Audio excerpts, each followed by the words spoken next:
Congresswoman Nydia Velázquez has served in Congress since 1993. So, Congresswoman, you've been in Congress for over 30 years. Have you ever seen anything like what's transpired this past week between the Justice Department and Mayor Adams? Definitely no. And this is very concerning for the DOJ to instruct the prosecutors who have all the evidence and who were ready to also indict him in some other, like obstruction of justice, instructing staff to destroy documentation. This is very concerning. And what really bothers me is the fact that the city of New York and New York needs to have transparency from the Department of Justice as to why and how they are dropping these charges. And we all have the answers. This is a pro quo for Donald Trump to be able to execute his mass deportation plan with total disregard to the status of immigrants in this country. So are you really saying that Mayor Adams has made a deal with the devil? Definitely. And they say, DOJ and Homan this morning in another station, that they will come back to make sure that he's complying with the agreement. So this is wielding too much power and leverage over the mayor of the city of New York. How could we, his constituents, trust Mayor Adams when he knows that, you know, his life, his political life, depends on DOJ? So let me ask you something. Does this compromise his ability to run the city? Yes. First, the voters and the constituents of New York City, how could they trust a mayor that is politically so compromised? So how can you be sure that every decision he makes is based on the interests of the people of New York? I can't. So what do you think should happen? He should step down. He is compromised. The people are not trusting him, and he should go. And what really bothers me is he claims that this was politically motivated because he criticized the president, Joe Biden. Right. And he was asking for federal funds. But you know what happened yesterday?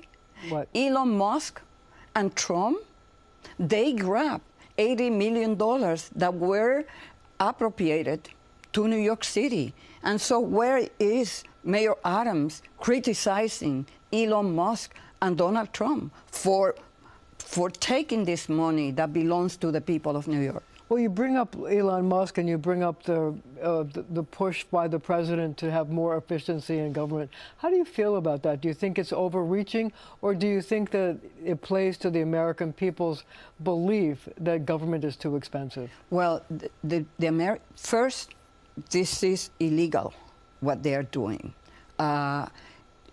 Is infringing in the power of Congress to authorize and appropriate funding for programs that we design. Two, how could you walk into an office and an agency and out of the blue say that we're going to take away X amount of money without making any assessment as to whether or not those programs are complying with the policies that we enacted? And with total disregard. This is basically targeting those agencies where they feel that, they're using this as a way to punish agencies and people. You know, I know that you protested at the Department of Education, and it's sort of interesting to me because during the campaign, there was a document called Plan 2025, which called for the elimination of the Department of Education. And during the campaign, the president said Plan 2025 was never going to happen, and now they want to eliminate the Department of Education. Is the Department of Education needed in this country, or is it extraneous, in your opinion? No, it is needed. You know, if it wasn't for public education and to have a Department of Education that has focused on underserved communities and low-income communities, I would not be here sitting in front of you as a member of Congress. I come from a very poor family, 9 children, growing up in Puerto Rico. And my father was a sugarcane worker. And here I am. Public education opened the door for me to be the first Puerto Rican woman ever to sit in the United States of Congress. And that is the opportunity that we owed every child in this country. You know how much money New York State is going to lose if this is just from Title I, $1.5 billion every year. Wow. Every year. So what would be the effect on New York, in addition to the $1.5 billion, if they eliminate the Federal Department of Education? It's going to be, with manpower, teachers, they will be fired. Teachers will be fired? Well, in the sense that if we don't have that type of money, so people will have to be let go. And so how will we educate the kids? Well, that's a good question. Look, you asked me a question before and you say, well, how do you answer the people that say that the government is bloated, right?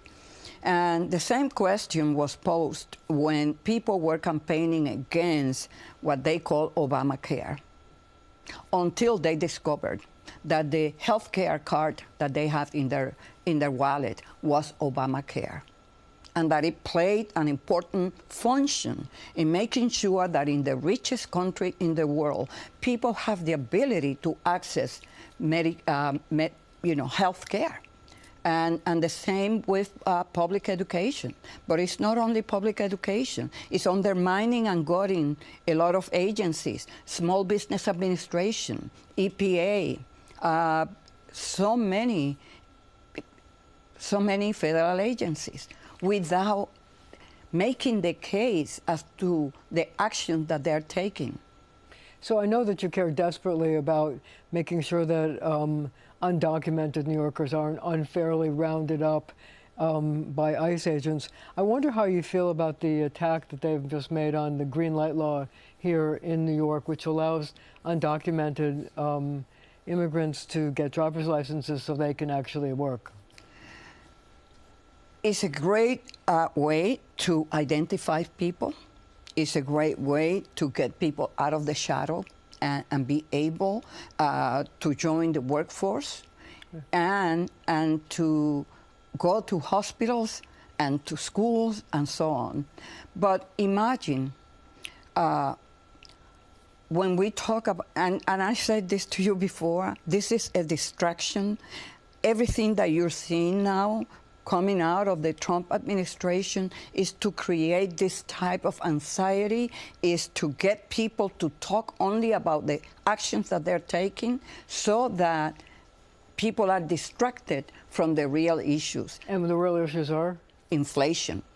Donald Trump made a commitment to the American people that on day one, he will drop prices down, that he will lower inflation. And here we are. The stats and the numbers came out yesterday. Inflation is on the rise. And all these actions that are happening, firing people, hundreds of thousands of people from the federal government, deporting over 1 million people a year. What do you think that is going to do to our economy? Prices are going to go up, because the farmers will not have the workforce to be able to work in the farms. We'll have to leave it right there for now, but our conversation continues right after the show on our streaming channel, CBS News New York.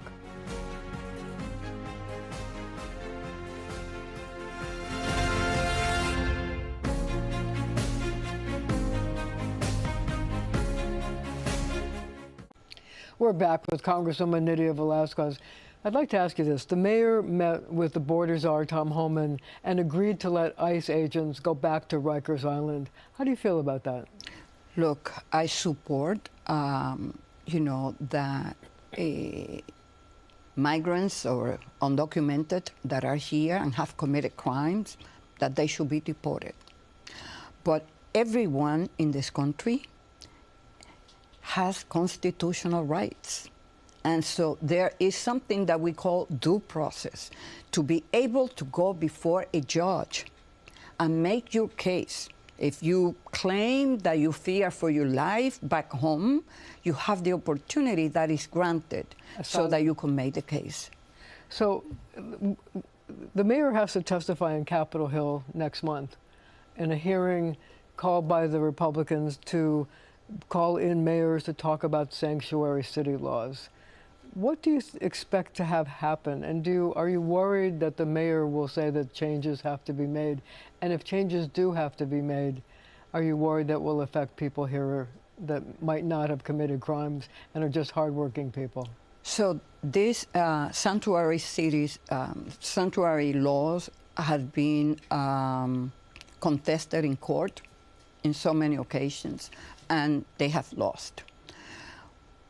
What we have to be concerned about is safety and security for our constituents, for the people in New York City, and due process. So in order for ICE to approach someone, they have to have evidence. They have to have a judicial warrant. The problem is that Stephen Miller, who is the chief of staff of Donald Trump, is quite upset, as well as Tom Homan, because things are not moving and going the way they want it. And so people in this country, immigrants, are better educated and better informed as to their own rights and what is required for them to be able to open the door. That ICE cannot show up at your door, knock, and ask for you to open if they don't have a judicial warrant. So my concern is that Stephen Miller, as chief of staff, is imposing this kind of quotas that will force ICE to have this type of mass deportation and rounding up people that are not criminals, like American citizens. Puerto Ricans were arrested in New Jersey and Wisconsin or Milwaukee. That is the concern that we have. But see, what effect do you think that's going to have in the country, even on the economy? I've looked at some numbers that talk about the economic contributions that undocumented workers in all kinds of industries here in New York, from healthcare to restaurants to construction, they make big contributions and they contribute billions of dollars to the economy. So if you deport them, don't you affect the economy not only of New York, which will be difficult, but also the nation, because we send tax revenue to Washington as well? It will send shock waves to the American economy.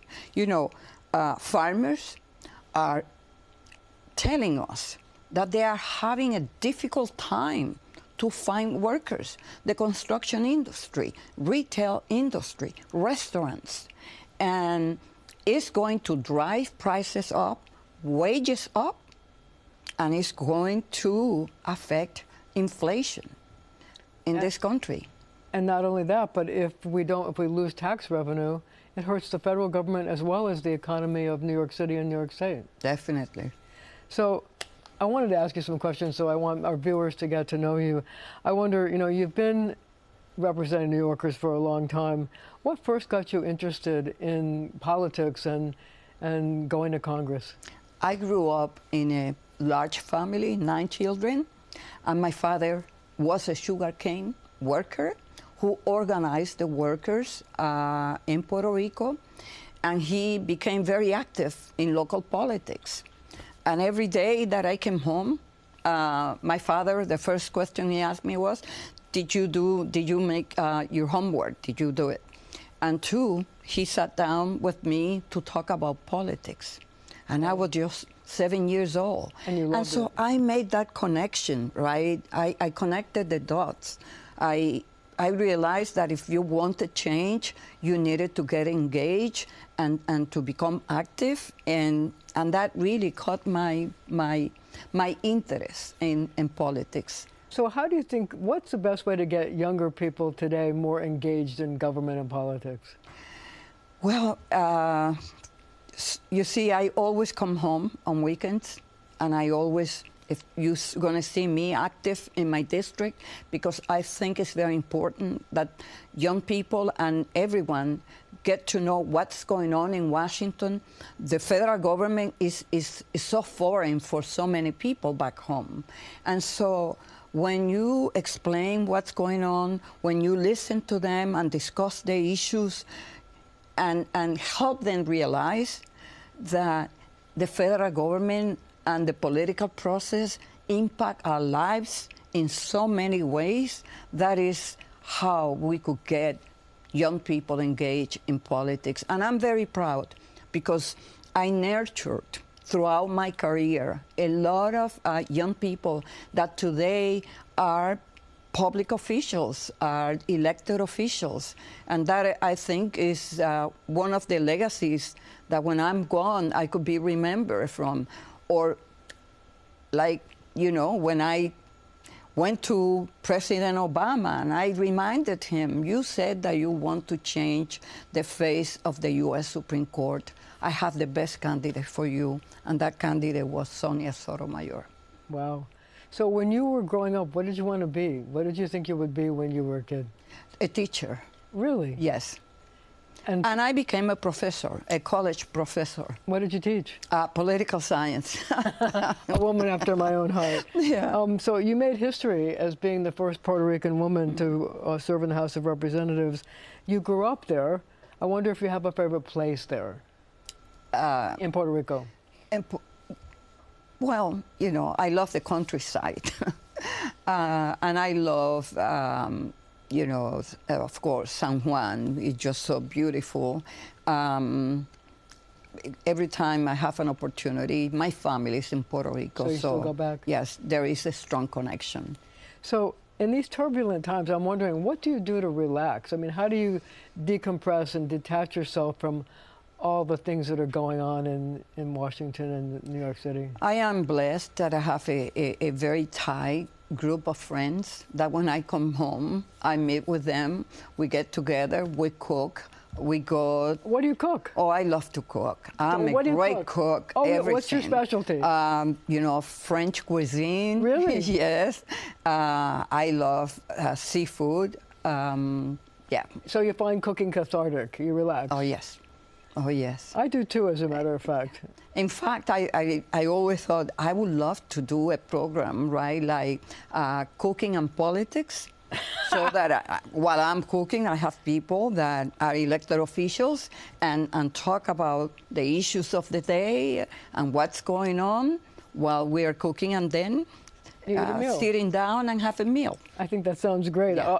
I would be happy to come to your table. Okay. So what's the best piece of advice you think you've ever been given? To never give up. You know, things are not going to be easy, but you got to insist and persist. Change will not happen the easy way. Have you ever been starstruck? No. Good for you. Is there anything that makes you laugh? What makes you laugh? Or anyone? Good joke. So you represent parts of Queens and Brooklyn. What's special about your district? Oh, it's people. My God, they're very engaged. My district is one of the most active, engaged group of people that you could ever come to know. Congresswoman Nydia Velázquez, thank you so much for joining us, and thank you at home for joining me as well. Thank you for having me.